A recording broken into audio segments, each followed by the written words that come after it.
keep getting asked what I'm going to do with my daffodils now they've gone over. I've got this big trough, but I've got them in the garden. I do the same thing, so I thought while I'm doing it for the trough, I might as well show you what I do. I've deadheaded most of them.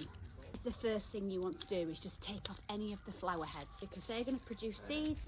We don't need the seeds. All the energy to go back into the bulbs. Pull these stakes out because we'll use them for other things now. All of that. Now, there are different methods that you can employ, but my favourite, once they've started to go brown, which most of these have, I'm going to take a clump of them and tie them in a knot. My mother-in-law, when it gets to this stage, and she's an amazing gardener, she just chops the whole thing back. But I actually kind of like the little bit of green left over in the garden. I prefer it to just be, and then they'll eventually just die back and become mulch.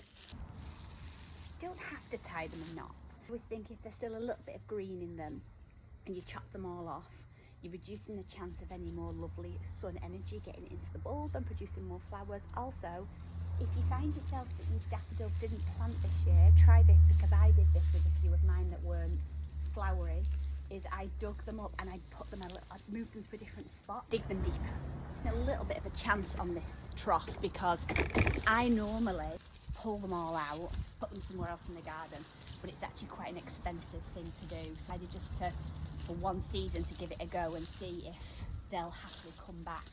I might have to pull some out next year, but right, we're on the last bunch. Oh, we're on the last bunch now.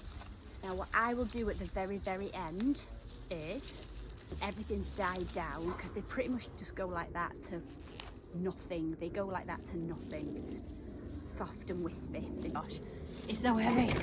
What I'm going to do on this trough, but you don't need to do on a normal garden, is I did this sort of layered method where I put twigs, leaves, cardboard, compost.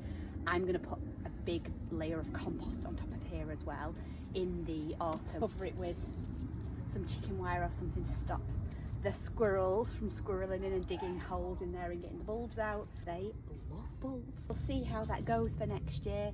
This method for me has worked for years, and my daffodils come up in the rest of the garden so beautifully. My mother-in-law does the chopping method, and she cuts it all down once they've started to go a little bit brown like this. I think, you know, there are a few things like that work. Let me know what works for you, because it's always good to hear the variety of ways, because there isn't always just one way to do gardening. I do this knot method because I just actually enjoy it. Look at that. I just think that looks so satisfying. I've got this big trough and I could plant other things in it, but I've opted not to because it's just so expensive. So I just put daffodils in. I put daffodils in and leave it at that because I want to spend my money elsewhere in the garden.